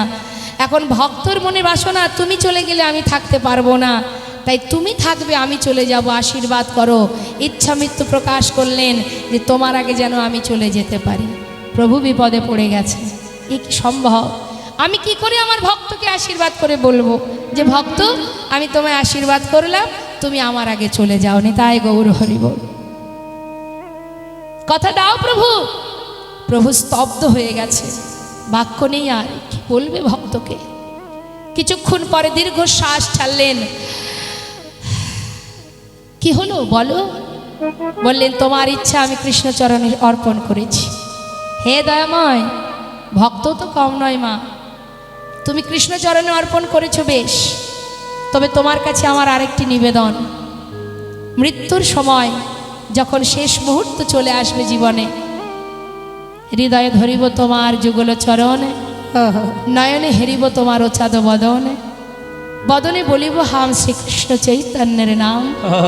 এই নাম বলিতে বলিতে যেন বাহির হয় প্রাণ। হরি বল হরি বল। কথা দাও, আমি মারা গেলে এই জগতে আমার আর কেউ নেই, তাই তুমি কথা দাও, হরি বল হরি বল। তুমি আমার সন্তান হয়ে আমার জীবনের শেষ কৃত্যটা তুমি সমাধা করে দেবে। হরি বল। বাঞ্ছা কল্পতরু ভগবান, ভক্তের বাঞ্ছা পূর্ণ করাই তার কাজ। হরি বল হরি বল। নিজের মনের যন্ত্রণা মনে রেখে ভক্তকে আশীর্বাদ করলেন, কথা দিলাম। চিন্তা করুন মা, আমরা আমাদের কষ্টের কথা ভাবি, একবার গোবিন্দের কথা ভাবুন। কতদিন ছিলেন গোবিন্দ বৃন্দাবনে, সেখান থেকে মথুরায় গেলেন, মথুরা থেকে আবার দ্বারকায় চলে গেলেন, সেখানে ধর্মযুদ্ধ করলেন, কুরুক্ষেত্রে যুদ্ধ করলেন। ভাবুন, কত অগাসুর বগাসুর কংসের অত্যাচার সহ্য করেছে, ধর্মকে রক্ষা করার জন্য ভগবান অহরহ যুদ্ধ করে গেছে। হরি বল হরি বল। আর আমরা দিনান্তে একবার ভগবানকে ভালোবাসতে না বাসতেই আমার ভিতরে অহংকার জন্মে যায়। আমি ভক্ত, আমি পণ্ডিত, আমি বৈষ্ণব। অত সহজ নয়। যুগ যুগ ধরে যারা সাধনা করছে জঙ্গলে, তারা ভগবানের চরণ লাভ করতে পারছে না। আর আমরা মায়ার বালিশ মাথায় দিয়ে মোহঘুমে ঘুমিয়ে আছি। আমরা যদি বলি আমি বড় ভক্ত, তাহলে এতেই তো আমাদের সর্বনাশ হয়ে যাবে, কোনো লাভ নেই। আমরা একটু জানতে না জানতে নিজেদেরকে পণ্ডিত মনে করি, অন্যের ভুল ধরতে শুরু করে দিই। এর এটা ভুল, ওর ওটা ভুল, তার সেটা ভুল। তুমি যেটা করছো তুমি কি সঠিক করছো? তুমি যদি সঠিক করে থাকো তাহলে তুমি অন্যের ভুল ধরতে যেও না, তুমি তোমার চিন্তা করো। কারোর ভুল ধরার জন্য তুমি নও, একজন আছেন উপরে, তিনি ঠিক বিচার করবেন। এই তো বর্তমান সমাজের পরিস্থিতি এখন দেখা যায়, বড় কষ্ট লাগে, অন্তরে দুঃখ লাগে খুব। হরি বল হরি বল। তমা আজ সুদামা যেই না কানাইকে পেয়েছে গুরুগৃহে, আনন্দ আর ধরছে না। আনন্দে একে অপরকে জড়িয়ে ধরেছে, সুদামা কাঁদছে। হঠাৎ গুরুদেব আসছেন, গুরুদেবকে দেখে সবাই বলছে এই তোরা বস, সবাই বস। সবাই বসে আছে, গুরুদেব বলছে তোমরা সবাই কুশলে আছো তো? হ্যাঁ হ্যাঁ ভালো গুরুদেব, আছো তো? হ্যাঁ ভালো আছি গুরুদেব। হ্যাঁ, দেখতেই পাচ্ছি তুমি খুব ভালোই আছো। বাহ বাহ বাহ। তা শুনলাম আমার পাঠশালায় 3 জন নতুন ছাত্র ঢুকেছে হ্যাঁ হ্যাঁ, এই যে আমরা শিক্ষা 3 জন। নেবার জন্য। তা কই দেখি, হাত তুলো দেখি, কে 3 জন? এই যে 3 জন, এই যে 3 জন। তোমরা 3 জন নতুন এসেছো? হ্যাঁ হ্যাঁ গুরুদেব। বাহ। হ্যাঁ, তা বলো দেখি, একে একে বলো তোমাদের নাম কি? নাম কি তোমার? আমার নাম গুরুদেব বলরাম। এই তোমার নাম কি? কৃষ্ণ গুরুদেব, আমার নাম কৃষ্ণ। হরি বল। আমার নাম কৃষ্ণ। একটু দাঁড়াও দেখি সেইভাবে, বাঁকা শ্যাম হয়ে। আর তোমার নাম কি?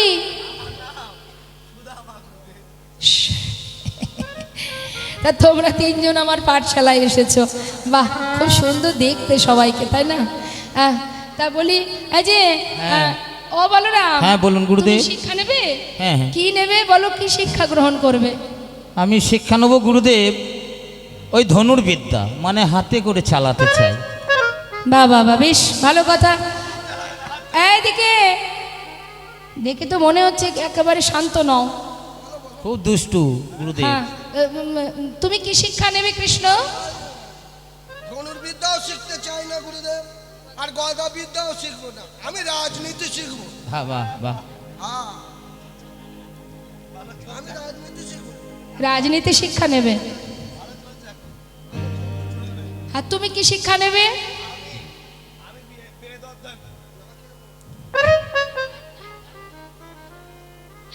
নিতাই গৌর হরি। গুরুদেব বললেন ঠিক আছে, যে যে শিক্ষা নেবে অবশ্যই পাবে, কিন্তু যারা বেদ অধ্যয়ন করবে, বেদ পাঠ যারা করেন, যারা বেদ শিক্ষা গ্রহণ করে, তাদেরকে বলা হয় বিপ্র। আর ব্রহ্ম জানন্তি ব্রাহ্মণ। ব্রাহ্মণ দেখুন, জন্ম জায়তে শূদ্র, আমরা সবাই জন্ম জায়তে শূদ্র, সংস্কারে না দ্বিজ, বেদ পাঠের ভাবে বিপ্র, ব্রহ্ম জানন্তি ব্রাহ্মণ। তাই মা, শুধু যে ব্রাহ্মণরাই ব্রাহ্মণ তা নয়, তোমার যদি ব্রহ্মত্ব জ্ঞান থাকে, তুমি যদি ব্রহ্মত্ব জ্ঞান অর্জন করতে পারো, তুমিও ব্রাহ্মণ হতে পারো। ব্রহ্মত্ব জ্ঞান অর্জন করতে হবে। তা এখন গুরুদেব শিক্ষা দিচ্ছে, বেদের 4টি ভাগ আছে, হ্যাঁ, ঋক সাম যজু অথর্ব। এবার এর আবার খণ্ড আছে দুটো, কর্মকাণ্ড জ্ঞানকাণ্ড। কর্মকাণ্ড হচ্ছে যেটা যজ্ঞ করতে গেলে যে বেদ অধ্যয়ন করতে হয়, আর জ্ঞানকাণ্ড পরমেশ্বর ভগবানের চরণ কৃপা লাভ করার জন্য যে অধ্যয়ন করতে হয়, সেটা হচ্ছে জ্ঞানকাণ্ড। তা এবার গুরুদেব শিক্ষা দিচ্ছেন, শিক্ষা অর্জন হচ্ছে। এবার দেখুন, যারা ব্রাহ্মণ হন, ব্রাহ্মণদের এখানে অনেকেই আছেন যাদের অঙ্গে যে পৈতে আছে, যজ্ঞসূত্র যাকে বলে, এর মধ্যে 9টি সুতো থাকে। এই 9টি সুতের 9টি গুণ আছে। তা সেই 9টি গুণ কি কি? ব্রাহ্মণদের মধ্যে এই গুণগুলো থাকে। কি কি গুণ মা? শুনুন কি বলছে। এই যে 9টা সুতো, 9টা গুণ, অর্থাৎ সম দম তপ শৌচ ক্ষান্তি আর্যবৎ জ্ঞান, বিশেষ জ্ঞান আর আস্তিকাম, এই হচ্ছে 9টা গুণ। সম মানে শান্ত, শান্ত প্রকৃতির। ব্রাহ্মণ যারা হন তারা একটু ধীর স্থির টাইপের হয়, মানে শান্ত প্রকৃতির। হ্যাঁ, ব্রাহ্মণদের আচরণ কিন্তু উগ্র হলে হবে না। হ্যাঁ, আর কি বললেন? দম মানে দমন করবার ক্ষমতা, ইন্দ্রকে দমন করতে হবে। আমাদের যে শরীরে দেহে যে ইন্দ্রগুলো আছে, এই 10 ইন্দ্রগুলোকে তুমি তোমার বশে আনবে, তোমার বশে আনতে হবে। তোমার ইন্দ্রকে তুমি পরিচালনা করবে, তুমি যেদিকে নিয়ে যাবে ইন্দ্র সেদিকে যাবে। অর্থাৎ নিজের বশে আনতে হবে, ইন্দ্র দমন করতে হবে। তাই শাস্ত্রে বললেন সম দমন করো। আর তপ মানে তপস্যা করবার শক্তি। শৌচ মানে পবিত্রতা, শৌচ মানে পবিত্রতা। ওপরে পরিষ্কার নয়, সাবান মাখলে উপরটা পরিষ্কার হয়ে যাবে, এই পরিষ্কার নয়। পবিত্রতা মানে ভিতরটাকে পবিত্র রাখতে হবে ব্রাহ্মণদের। আর কি বললেন? আর বললেন আস্তিকাম। আর্যবৎ মানে সরলতা, সরলতা থাকবে। বলছেন যারা ব্রাহ্মণ হয় তাদের হৃদয়টা হবে সরল সুবুদ্ধি, ধীর স্থির সরল প্রকৃতির। হ্যাঁ, ক্ষান্তি মানে ক্ষমা করা। ব্রাহ্মণের স্বভাবই হয় সবাইকে ক্ষমা করা। দেখবেন অনেক ব্রাহ্মণ আছে, কোনো জীব ভুল করলেও তাকে ছেড়ে দেয়, যাক ক্ষমা করে দাও। এটা ব্রাহ্মণদের আচরণ, ব্রাহ্মণদের স্বভাব। তা বলছে ক্ষমা দৃষ্টিতে দেখা। কাউকে কিন্তু অভিশাপ দেওয়া ব্রাহ্মণের কাজ নয়, ব্রাহ্মণরা করেন না। জানি না, যদি প্রকৃত ব্রাহ্মণ হয় করবেন না। আর কি বললেন? জ্ঞান। যারা ব্রাহ্মণ হয় তাদের অনেক শাস্ত্র অধ্যয়ন করতে হয়, আর এই শাস্ত্র অধ্যয়ন করতে গেলে তাদেরকে কিন্তু বিদ্যার প্রয়োজন, জ্ঞানের প্রয়োজন। আর জ্ঞান যদি অর্জন করা যায়, ধীরে ধীরে বিশেষ জ্ঞানের অধিকারী হতে পারে। আর বিশেষ জ্ঞানের অধিকারী যদি কেউ হয়, মহাজন বললেন জ্ঞান, বিশেষ জ্ঞান আর আস্তিকম। আস্তিকম মানে ভগবানের চরণে একনিষ্ঠ ভক্তি। ভগবানের চরণে একনিষ্ঠ ভক্তি রাখতে হবে, ভক্তি থাকতে হবে ভগবানের প্রতি। এই হচ্ছে 9টা গুণ ব্রাহ্মণদের মধ্যে থাকে। তা গুরুদেব শিক্ষা দিচ্ছে, শিক্ষা দিতে দিতে হঠাৎ দুইজনকে ডাকলেন, কানাইকে আর সুদামাকে। কে ডাকলেন? গুরুমা। গুরুমা ডাকছে, সুদামা শোনো, শুধু গুরুর কাছে শিক্ষা অর্জন করলে হবে না, রন্ধনশালায় কাঠ ফুরিয়ে গেছে, কিছু কাঠ কুড়িয়ে নিয়ে এসো জঙ্গল থেকে, যাও। তা দুইজনকে পাঠাচ্ছে জঙ্গলে কাঠ কোড়াতে। কৃষ্ণ আর সুদামারে পাঠাইল বনে, কৃষ্ণ আর সুদামারে পাঠাইল বনে, কৃষ্ণ আর সুদামারে পাঠাইল বনে, কাটা নিতে চলে তারা আনন্দিত মনে, কাটা নিতে চলে তারা আনন্দিত মনে। আনন্দ ধরে না, আনন্দ ধরে না, না না আনন্দ ধরে না, কৃষ্ণ আর সুদামার আনন্দ ধরে না, কৃষ্ণ আর সুদামারে আনন্দ ধরে ওই না না, কাটা নিতে চলে তারা আনন্দিত মনে। কাটা নিতে চলে তারা আনন্দিত মনে। জঙ্গলের মধ্যে গিয়ে এবার দুই ভাই কাঠ কোড়াতে শুরু করেছে। হঠাৎ দেখতে দেখতে ঝড় বৃষ্টি, চারিদিকে ঝড় বৃষ্টি হতে হতে যখন অন্ধকার হয়ে যাচ্ছে, একে অপরকে হারিয়ে ফেলেছে। চিৎকার করে ডাকছে, সুদামা কানাই, সুদামা কানাই, সুদামা। কানাই। চিৎকার করে ডাকছে ঝড় বৃষ্টির মধ্যে দিয়ে। মহাজন বলছে, দেখো দেখো, দুইজনের মধ্যে একে অপরকে খুঁজতে খুঁজতে ঝড় বৃষ্টির মধ্যে দিয়ে যেই না কানাইকে দেখতে পেয়েছে সুদামা, ছুটে গিয়ে কানাইকে বুকের মধ্যে জড়িয়ে ধরেছে। মহাজন বলছে পদাবলিতে, হেন কালে হইল তাহা ঝড় ভয়ঙ্কর, ঝড় ভয়ঙ্কর, চারিদিকে ভরিল ঘন অন্ধকার, চারিদিকে ভরিল ওই ঘন অন্ধকার। কানাই কানাই কানাই সুদামা, সুদামা। ছুটে গিয়ে কানাইকে জড়িয়ে ধরেছে। আর যেই না জড়িয়ে ধরেছে, গাছের ডাল ভেঙে পড়েছে সুদামার পিঠে। কানাই চমকে উঠেছে। সুদামা, হরি বল। সুদামা, সুদামা, এই যে গাছের ডালটি ভেঙে পড়লো, এই ডালটি তো তোর কাঁধে পড়েছে ভাই, তোর ব্যথা লাগেনি তো? সুদামা বলছে, কানাই আমার চিন্তা করতে হবে না, তোর কিছু হয়নি তো, তোর কোনো কষ্ট হয়নি তো। কানাই ভক্তের ভক্তি দেখে মনে মনে ভাবছে, সুদামা হরি বল, তুই হরি আমাকে বল। এত ভালোবাসিস, নিজের অঙ্গের আঘাত, নিজের যন্ত্রণা, সে কথা ভুলে গিয়ে তুই আমার চিন্তা করছিস। জানিস কানাই, আমি যে তোকে বড় ভালোবাসি, হরি বল, হরি বল। এক মুহূর্ত তোকে না দেখে থাকতে পারি না কানাই। জানি না আমি তোকে কেন এত ভালোবাসি। কানাই তুই ঠিক আছিস তো? হ্যাঁ। দুই বন্ধু ওই ঝড় বৃষ্টির মধ্যে দিয়ে একটা গাছের ডালে উঠে বসে আছে। আসার সময় গুরুমা আবার একটু ছোলা দিয়েছিল, ভিজে ছোলা, বলেছিল যখন খাবি দুইজনে ভাগ করে খাবি। সুদামার আঁচলে বেঁধে দিয়েছে মা। আর সুদামা গাছের ডালে বসে আছে, কানাইও বসে আছে, দুইজন দুই ডালে। সুদামা বসেছে একটু উপরে, কানাই বসেছে নিচে। কিন্তু এত পরিমাণে বৃষ্টি হচ্ছে, ভাবছি যে একটু বৃষ্টি বন্ধ হলে তারপরে যাব। তাই দুইজনে গাছের ডালে বসে থাকতে থাকতে হঠাৎ খিদে পেয়েছে বলে, যেই না ছোলাটা খাবে বলে সেই আঁচলের গিঁটটা খুলেছে, খুলে মুখে দিতে যাবে, হঠাৎ মনে পড়ে গেল মা যে, গুরুমা যে বলেছিল কানাইকে দিয়ে খেতে, কি করা যায়? একটা একটা করে মুখে দিচ্ছে আর ভাবছে, কানাই তো নিচের ডালে, নিচে নেমে কানাইকে দেব, এখন তো একটু খাই। একটা দুটো খাচ্ছে আর দুটো একটা করে নিচে পড়ে যাচ্ছে। পড়ছে ঠিক কেমনভাবে? ঠিক কানাই যেখানে বসে আছে তার চোখের সামনে দিয়ে পড়ছে। কানাই মনে মনে ভাবছে যে সুদামা কি ছোলা খাচ্ছে, কই আমাকে তো দিল না, মা যে বলেছিল আমাকে দিয়ে খেতে, ও একা একা খাচ্ছে, একবারও আমাকে বলল না।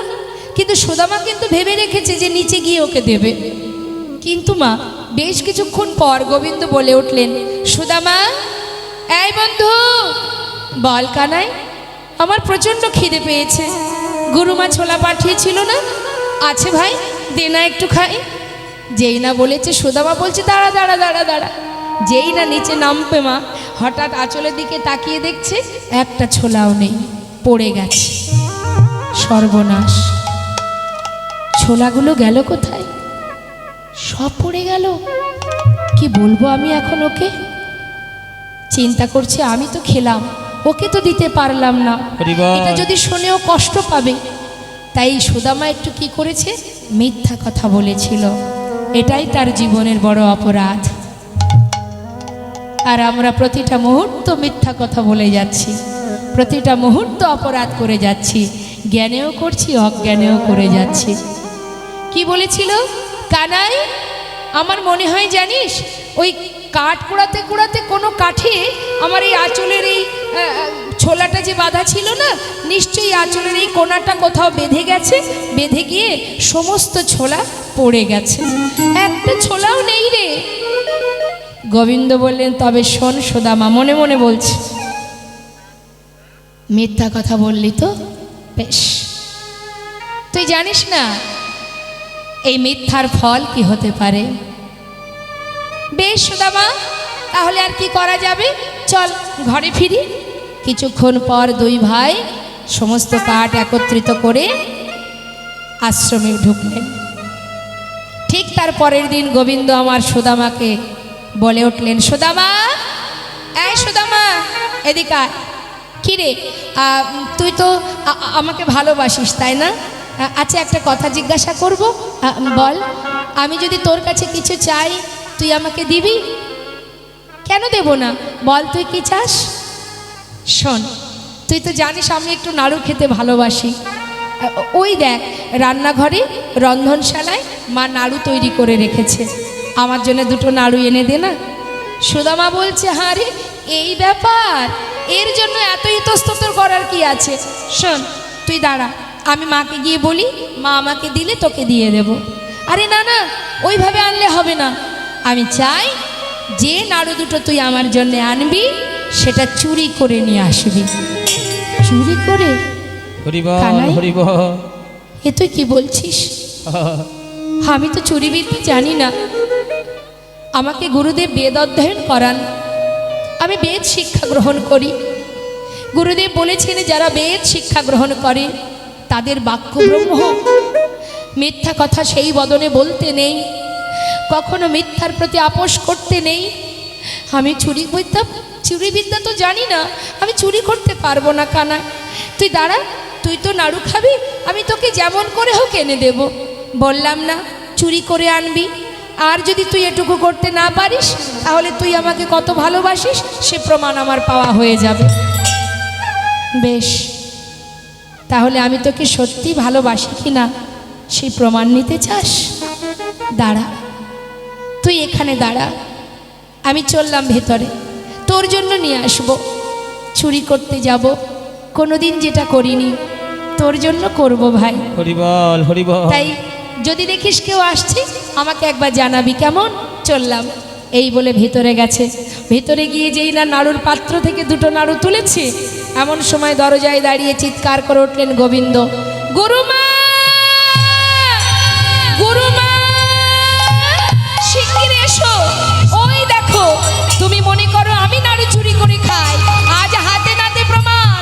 ওই দেখো কে তোমার ঘরে নাড়ু চুরি করে খায়। সুদামা কানাইয়ের এই ছলনা দেখে ঘর থেকে ছুটতে ছুটতে বাইরে এসে কানাইয়ের সম্মুখে ঠক ঠক করে কাঁপছে, হাত থেকে নাড়ুটা নিচে পড়ে গেছে, বলছে, কানাই রে, হরিবল হরিবল, এ তুই কি করলি ভাই?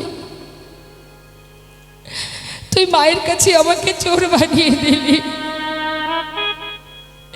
ওরে, আমি তো তোকে আগেই বলেছিলাম আমি চুরি করতে জানি না, তুই অকারণে মায়ের কাছে আমাকে চোর বানিয়ে দিলি। কানাই, জানিস আমি তোকে প্রাণের থেকে বেশি ভালোবাসি, আর আজ আমি জানি না তুই কোন অপরাধের সাজা নিলি, কোন কর্মের ফল তুই নিলি ভাই। কানাই, আমার মা বলে তুই নাকি ভগবান। হরিবল। আমি তো জানি না যদি তুই সত্যি ভগবান হয়ে থাকিস, আজ আমি জানি না তুই কোন অপরাধের সাজা আমায় দিলি, মায়ের কাছে আমাকে চোর করে দিলি। তুই তো জানিস আমি তোর জন্য চুরি করতে গিয়েছিলাম। তাই আজ আমি তোর সামনে দাঁড়িয়ে কথা দিচ্ছি কানাই, এ জীবনে মৃত্যুকাল পর্যন্ত আমার জীবনে যত কষ্ট, যত দুঃখ, যত যন্ত্রণা, যত বেদনাই হোক না কেন, হরিবল তুই যদি ভগবান হয়ে থাকিস, কথা দিলাম গুরুকুলে দাঁড়িয়ে কোনোদিন আমি তোর কাছে কিচ্ছু চাইব না, দুহাত পেতে তোর কাছে কিচ্ছু চাইব না, এই আমি প্রতিজ্ঞা করলাম তোর কাছে। কানাই বলে উঠলেন, তবে সুদামা তুইও শুনে রাখ, যতদিন তুই আমার কাছে না চাইবি আমিও তোকে কোনোদিন কিচ্ছু দেব না। দুই বন্ধু প্রতিজ্ঞা হয়ে গেল বাবা। দেখতে দেখতে গুরুকুলে শিক্ষা সম্পূর্ণ হয়ে গেল, সবাই যে যার ঘরে চলে গেল। গুরুদেব আদেশ করলেন, তোমাদের শিক্ষা পূর্ণ হয়েছে, তোমরা ঘরে চলে যাও। যে যার গন্তব্যস্থলে পৌঁছে গেল। ভগবানে চলে গেল দ্বারকায়, সেখানে গিয়ে রাজা হয়ে রাজত্ব রক্ষা করতে শুরু করলেন। আর এদিকে সুদামা চলে গেল আপন গৃহে। মটুকমণির আনন্দ ধরে না, সন্তান মস্ত বড় পণ্ডিত, বিপ্র, সে এত বড় পণ্ডিত হয়েছে, গর্ববোধ করে সবাইকে বলে, ওগো দেখো তোমাদের ঘরেও তো সন্তান আছে, আমার মতো পুত্র কার আছে বলো, আমার ছেলে মস্ত বড় পণ্ডিত, সে বিপ্র। সবাই বলে, গ্রামবাসীরাও বলে, সত্য কথা, ঠিকই বলেছ গো, তোমার ছেলের মতো ছেলে আমাদের এলাকায় কারোর নাই। কিন্তু মা, সেই সুদামা এলাকার মধ্যে একটি পাঠশালায় ছোট ছোট শিশুদের শিক্ষা দেয়, পাণ্ডিত্য অর্জন করায়, তাদেরকে শিক্ষা দিতে দিতে সেখান থেকে যে কড়ি পায় তাতে তার সংসার চলে যায়। উপযুক্ত বিবাহের বয়স হয়েছে, এক সুবুদ্ধি ভক্তিমতী কন্যার যোগাযোগ করে বিবাহ দিলেন, যার নাম সুশীলা। বিবাহ হলো, বিবাহের পর সন্তানও হলো, সুখে স্বাচ্ছন্দ্যে দিন কেটে যায়। কিন্তু মাগো, কখন যে ভগবান কাকে পরীক্ষা করে কে বা জানে। জেনে রাখবেন, কিভাবে কাকে কখন পরীক্ষা করবে কেউ জানে না। তাই পরীক্ষা জীবনে যদি আসে, কখনো ভেঙে পড়তে নেই। আমরা জীবনে কষ্ট পেলে ভগবানকে ডাকি না, আমরা জীবনে কষ্ট পেলে ভগবানের আর ভোগ দিই না। অনেক ফ্যামিলিতে আছে, শুধু সবার কথা বলছি না, যদি জীবনে একটু আঘাত আসে না, দেখবেন আর ভগবানের ভোগ দেয় না, আর সেবা দেয় না। হ্যাঁ, কিন্তু মা, এটাই তো ভগবানের কাছে ভক্তের পরীক্ষা। পদে পদে ভগবান পরীক্ষা করে ভক্তকে, শুধু আমার আপনাকে নয়। চিন্তা করে দেখুন একবার, ভগবানের বামে যে সহধর্মিনী, তার জীবনের কষ্টটা একবার অনুভব করুন। রাধারানী দাপর যুগে শত বৎসর হারা হয়েছিলেন গোবিন্দকে। কলিযুগে মহাপ্রভুর বামে মা বিষ্ণুপ্রিয়া, যে সারা জীবন গৌরহরি চলে যাবার পর সারা জীবন ওই চার দেওয়ালের মধ্যে বাধা থেকে চোখের জলে বুক ভাসিয়ে দারুবিগ্রহ সেবা করে গেছে। সারাদিন মহামন্ত্র জপ করত, যে ভগবানের সহধর্মিনী, তার তো সুখে থাকার কথা, মহাসুখ পাওয়ার কথা। তার কষ্টটা একবার ভাবুন। ভগবান শুধু আমাকে আপনাকে কষ্ট দেননি, তার বামে যে লক্ষ্মী, তার বামে যে সহধর্মিনী, তাকেও কষ্ট দিয়েছেন। সেও তো ভক্ত, শিখিয়েছেন, জীবকে পরীক্ষা করে দেখিয়েছেন। সেই মা বিষ্ণুপ্রিয়া চার দেওয়ালের মধ্যে সারাদিন বাধা থাকতেন, সারাদিন মহামন্ত্র জপ করতেন। আর ওই মহামন্ত্র জপ করতেন, আর মহামন্ত্রের শেষে গিয়ে একটা করে তণ্ডুল আলাদা করে রাখতেন মা। সারাদিন পর যতটুকু তণ্ডুল হতো রন্ধন করে বাড়ির যে শাশুড়ি মা, সচিমা, তাকে সেবা দিতেন। বাড়ির কাজের ঈশান, কাজের যিনি ছিলেন পৌরাণিক ভৃত্য, সেই ঈশানকে দিতেন। অবশেষে যেটুকু থাকতো নিজে আহার করত। কেন? সামান্য একটুকু নিজে সেবা করত, কেন জানেন? যাতে আমি প্রাণটা বাঁচিয়ে রাখতে পারি, যাতে আমার প্রভুর সেবা দিতে পারি। এই ছিল ভজন। রাম অবতারে প্রভু রামচন্দ্রের বামে মা সীতা, তার কষ্টটা একবার ভেবে দেখেছেন? সারা জীবন বনবাসে থেকে অবশেষে অগ্নি পরীক্ষা হলো, তারপরেও তাকে আবার পাতালে চলে যেতে হলো। হাজার হাজার চাবুকের আঘাত সহ্য করলো হরিদাস ঠাকুর। সামান্য হরিতকি সঞ্চয়ের কারণে যাকে ঘরের মধ্যে বসে বসে কাঁদতে হয়েছিল, প্রতিটা ভক্তকে পদে পদে ভগবান পরীক্ষা করে। যে ভক্ত হাল ছেড়ে দেয় না, সেই তো গোবিন্দের চরণ লাভ করতে জয় গৌর পারে। হরি বল হরি বল। তাই মাথায় রাখতে হবে, আঘাত যতই দাও শক্তি দিও সহিবারে। তুমি শক্তি দাও প্রভু, আর কিছু চাই না। হে দয়াময়, শুধু শক্তি দাও। যদি শক্তি দাও, যেন তোমার নাম স্মরণ করে থাকতে পারি, আর কিছু চাই না। দুটি নয়ন জলে ধুইয়ে দেব তোমার দুটি রাঙা চরণ, তুমি করিও গ্রহণ শ্রী সচিনন্দন। দুটি নয়ন জলে ধুইয়ে দেব তোমার দুটি রাঙা চরণ, করিও গ্রহণ শ্রী সচিনন্দন। না জানি ভজন, না জানি পূজন, আমি না জানি ভজন আর না জানি পুজো, কোন গুণে পাবো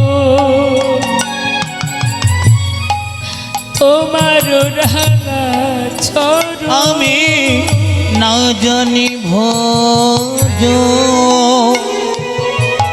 না জানি পূজন, কোন গুণে পাব ও দুটি চরণ।